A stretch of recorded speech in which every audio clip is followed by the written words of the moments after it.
Hi friend, ఎలా ఉన్నారు? ఇది ఏంటని చూస్తున్నారా? ఇదైతే జనరల్ సర్జరీలో లాప్రోస్కోపీ అంటారు కదండి, దానికి పెట్టుకునే ఇన్స్ట్రుమెంట్.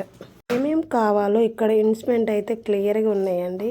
నేను కూడా సర్జరీకి వెళ్ళినప్పుడు నాకు అసలు ఏం రాదు, అయినా జనరల్ సర్జరీ కదా, నేర్చుకుంటే మనకి ఫ్యూచర్లో చాలా ఉపయోగపడిద్దని నేనైతే ప్రజెంట్ నేను చిన్న చిన్న కేసులకి అన్నిటికీ ఇండివిజువల్గా వెళ్ళగలను.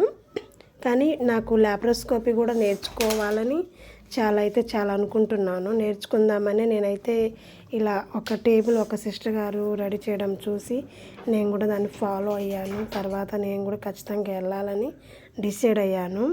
ఖచ్చితంగా అండి, మనం ఒక స్టాఫ్ నర్స్గా చెప్తున్నాను, మనము ఇలాంటి సర్జరీ నేర్చుకోవడం ద్వారా మన లైఫ్లో అయితే చాలా ఉపయోగకరంగా ఉంటుంది. మనకి ప్రతి ఒక్కసారి ఏదో ఒక వర్క్ మనకి పర్ఫెక్ట్గా వచ్చి ఉంటే మన లైఫ్లో మనం చాలా సక్సెస్ఫుల్గా ఉంటాము. అలా అని ఏది రానట్టు ఇది నాకెందుకులే, నాకు శ్రమ అనుకుంటే మన లైఫ్లో ఏది రాదు. అలా ప్రతి ఒక్క ఇన్స్ట్రుమెంట్ మనం అలానే నేర్చుకుంటే మన లైఫ్లో మనకి ఏదో ఒక వర్క్ అనేది పర్ఫెక్ట్గా వస్తుంది. ఇంకోటి ఏదంటే, మనము సర్జరీ నేర్చుకుంటే మనకి చాలా బెనిఫిట్స్ ఉంటాయండి.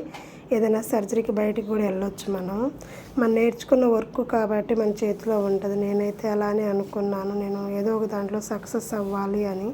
కాబట్టి కొంచెం ఇబ్బంది అండి, ఓటీకి వెళ్ళాలనుకుంటే కాళ్ళు నొప్పులు వస్తాయి. కాబట్టి ఓటీ అయితే బెటర్.